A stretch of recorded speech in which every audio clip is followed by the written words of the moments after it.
hvad der skete i Snedronningens slot, og hvad der siden skete. Slottets vægge var en fygende sne, og vinduers døre af de skærende vinde. Der var over 100 sale, alt ligesom sneen fød. Den største strakte sig mange mil, alle belyst af den stærke nordlys. Og de var så store, så tomme, så isende kolde og så skinnende. Aldrig kom her lystighed, ikke engang så meget som et lille isbjørnebal, hvor stormen kunne blæse op, og isbjørnene gå på bagben og have fine manerer. Aldrig et lille spilleselskab med munddask og slå på lappen.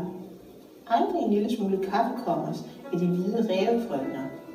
Tomt, stort og koldt var det i Snedronningens sale. Nordlysene blussede så nøjagtigt, at man kunne tælle til, når de var på det højeste, og når de var på det laveste. Midt derinde i den tomme, uendelige snesal, var der en frossen sø. Den var ramt i 1000 stykker, men hver stykke var så lige akkurat det andet, at det var et helt kunststykke. Og midt på den sad Snedronningen, når hun var hjemme. Og så sagde hun, at hun sad i forstandens spejl, og det var det eneste og det bedste i denne verden. Lille Kaj var ganske blå og kulde, ja næsten sort, men han mærkede det dog ikke, for hun havde jo kysset kuldebystet af ham, og hans hjerte var så godt som en isklump.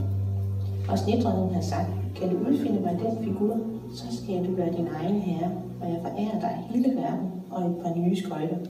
Men han kunne ikke. Nu suser jeg bort til de varme lande, sagde Snedronningen. Jeg vil hen og kigge ned i de sorte gryder. Det var de ildsprudende bjerge, Etna og Vesuv, som man kalder dem.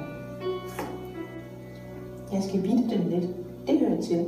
De kan godt oven på citronen og vindruerne. Og så fløj Snedronningen, og Kaj sad ganske inde i den mange mil store, tomme issal og så på isstykkerne og tænkte, så det knagede i ham. Ganske stiv og stille sad han. Man skulle tro, han var frosset ihjel. Da var det, at den lille Gerda trådte ind i slottet gennem den store port. Der var skærende vinde, men hun læste en aftenbøn, og der lagde vindene sig, som de ville sove, og hun trådte ind de store, tomme, kolde sale. Der så hun Kaj. Hun kendte ham, hun fløj ham i halsen, holdt ham så fast og råbte, Kaj, søde lille Kaj, så har jeg da fundet dig.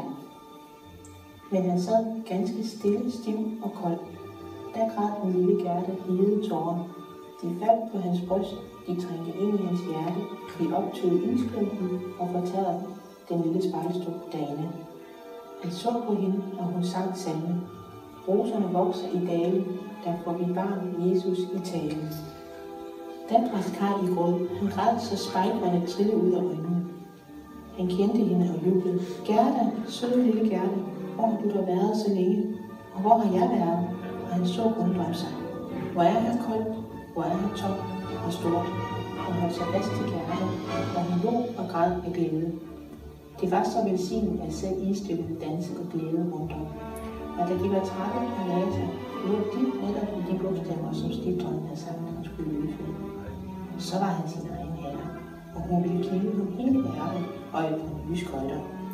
Og gerne kyssede hans kinde, og de blev blomstrende. Hun kyssede hans øjne, og de lyste som hendes. Hun kyssede hans hænder og fødder, og han var sund og rask. Snedronningen måtte gerne komme hjem. Hans fribrev stod skrevet der med skinnende isstykker. Og de tog hinanden i hænderne og vandrede ud af det store slot. De talte om bedstemor, om roserne op på taget, og hvor de gik, lå vindene ganske stille, og solen kom frem. Og da de nåede busken med de røde bær, stod rensdyret der og ventede.